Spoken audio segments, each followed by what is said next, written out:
Hello friends, welcome to my channel. I'm Em and my books are everywhere.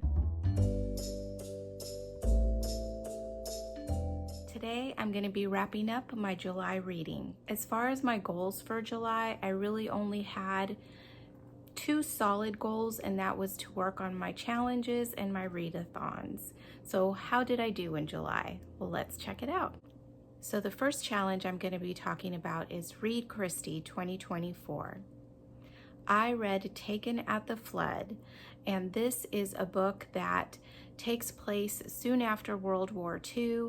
There's a very wealthy man that was killed during the bombing in London, and his young wife inherits all of his money, in spite of the fact that he had promised several of his relatives that he would take care of them upon his death. So these family members are left in a bad position financially, and they all have thoughts about what would happen if something would happen to the young wife. Would they inherit? Could they ask her for money to better their position? So the story is really more of like a family drama to begin with. There is a murder, there is a suspect, several suspects that are part of the family, that are outside of the family.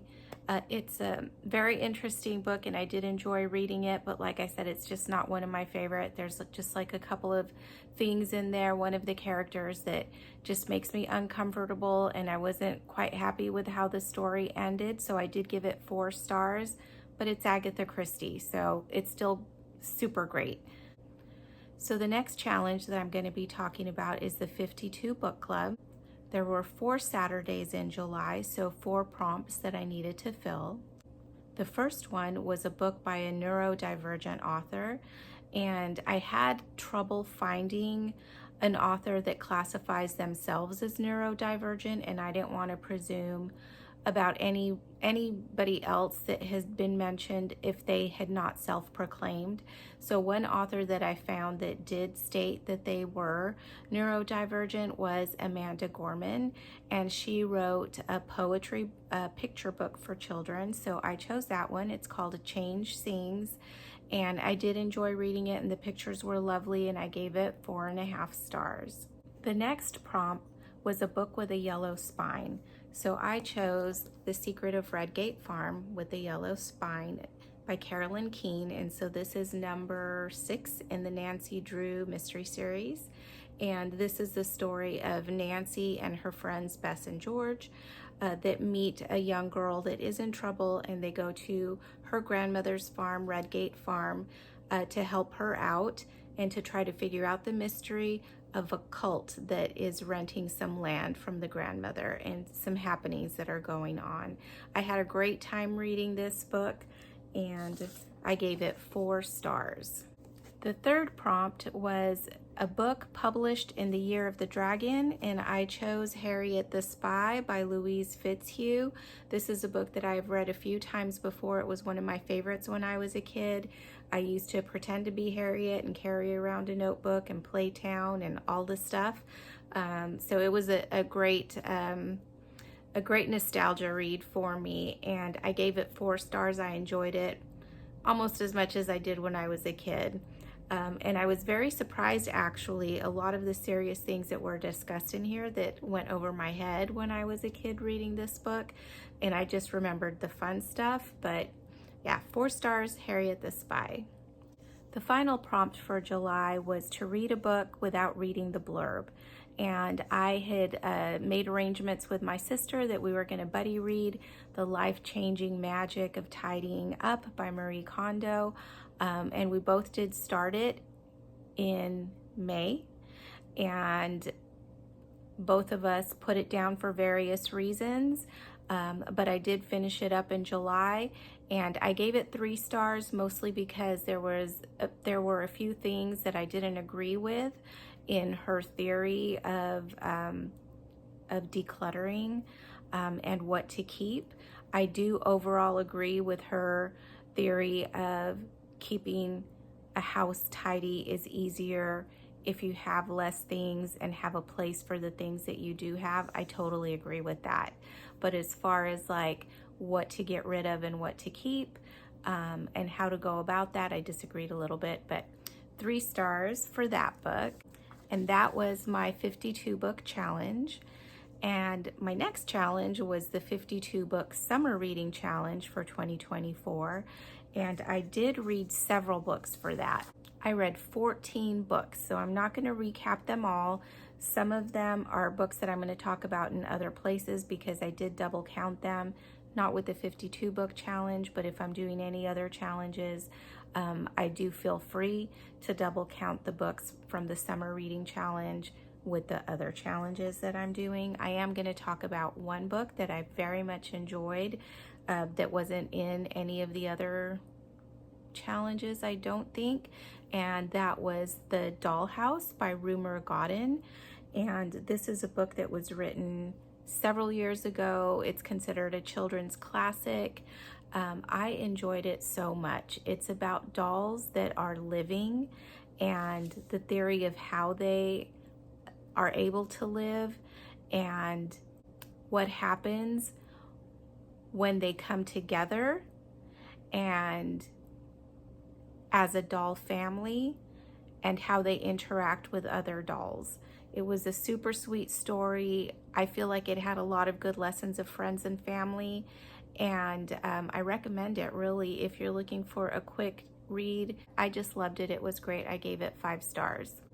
The next thing that I participated in was the Christmas in July readathon, and for that I chose Hercule Poirot's Silent Night, and this is by Sophie Hannah. It's one of the Agatha Christie Poirot continuation novels that were authorized by her family. And this does take place during Christmas. There are some scenes that are definitely Christmas, but mostly it's just a good cozy mystery. I gave it 4 stars. The next challenge that I am going to talk about is Jane Austen July. Now, I did have a video, a vlog about that experience when I started that, and I will link that below. For that, there were 7 challenges, and the first one was to read one of Jane Austen's main 6 novels, and I chose Emma, and I gave it 5 stars. This was not my first time reading Emma. I love that every time I read it, I'm reminded about how funny it is and just how much I enjoy it.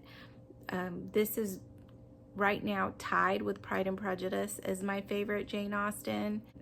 Definitely 5 stars on both of them. So this is the one that I chose for this year's Jane Austen July. And then challenge number 2 was to read one of Jane Austen's other works besides the 6 main novels. So I did finally get this little book in. This includes Sanditon, Lady Susan, The History of England, plus a bunch of her other writings that aren't her 6 main novels, and I did read Sanditon. And I gave it 4 stars for what it is.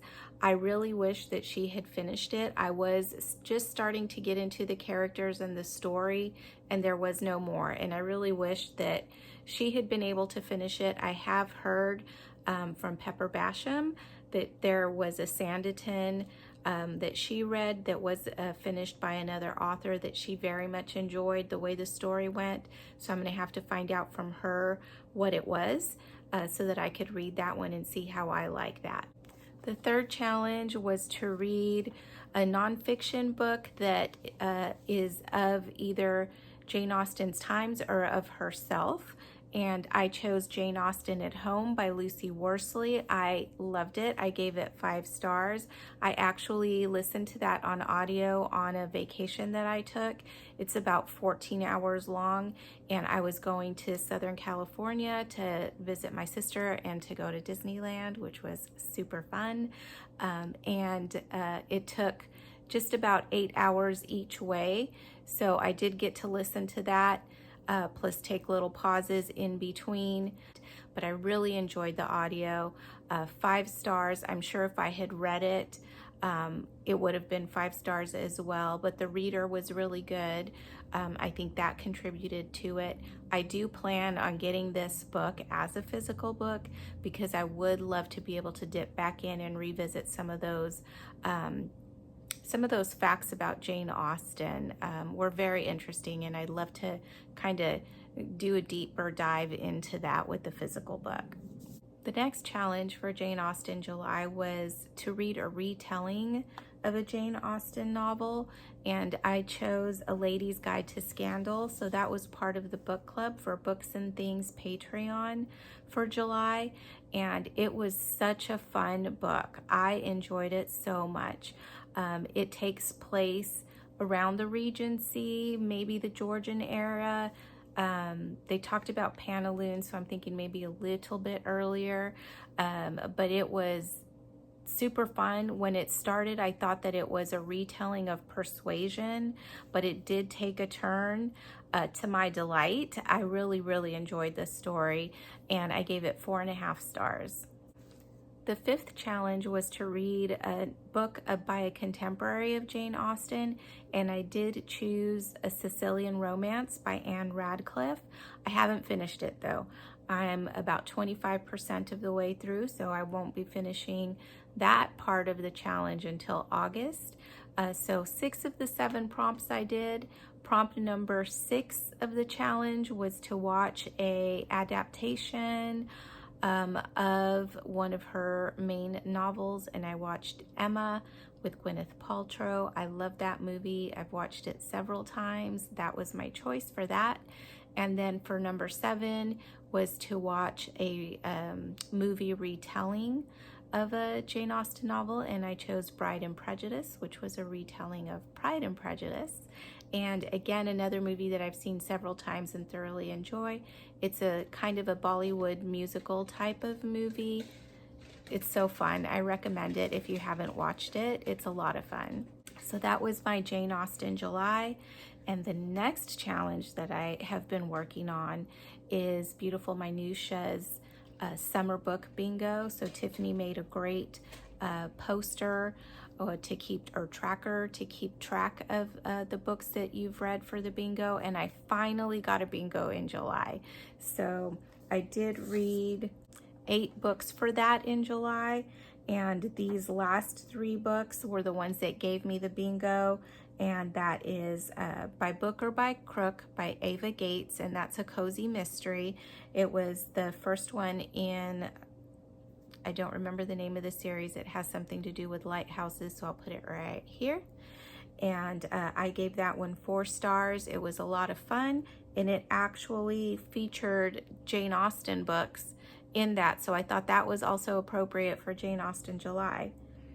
Then the next book that I read, also a cozy mystery, Farm to Trouble by Amanda Flower. That was a fun book. I gave it 3.5 stars and rounded up to 4 stars for good read. And then the final book that gave me the bingo, I thoroughly enjoyed. It was Murder, She Wrote, Manhattans and Murder, and written by Jessica Fletcher and Donald Bear. And so that, it's like an episode of Murder, She Wrote in a book, and it's none of the ones that aired. It was a completely original story. It was a lot of fun, and it's another way, if you have, like me, watched every episode of Murder, She Wrote and wish that there were more, the books are an awesome way to get a new story with Jessica in it. So I did give that 5 stars. I really enjoyed it. It just made me smile the whole time that I was reading it.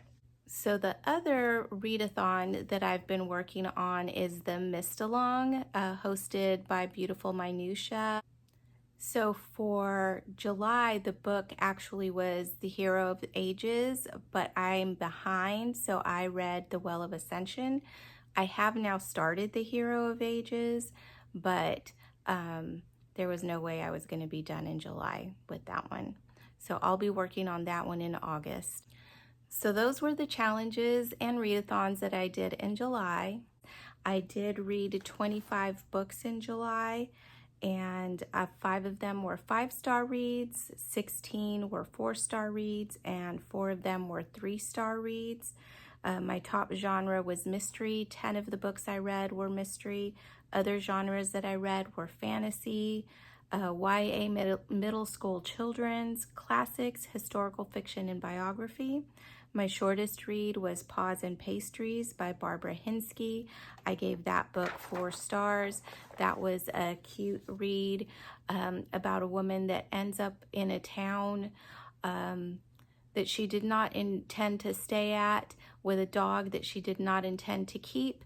It was a sweet, heartwarming story, and it takes place at winter time. I guess I could have counted that maybe for Christmas in July, because I do believe that Christmas happens during that time. And then the longest read that I had was The Well of Ascension by Brandon Sanderson. It was over 500 pages. That was my longest read.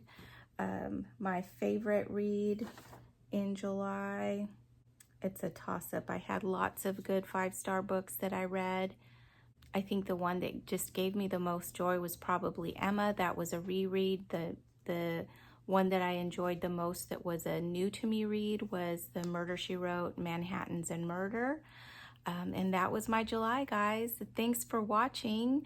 Let me know in the comments if you've read any of the books that I mentioned, what you did in July, what are the readathons, what are the challenges that you participated in. Did you do Christmas in July, Jane Austen, July, the summer book bingo, the 52 book challenge, Read Christie 2024? If you've done any of those or any other ones that you've done, please let's talk about it in the comments below. I would love that. And again, thanks for watching. Please like and subscribe, and I will see you next time.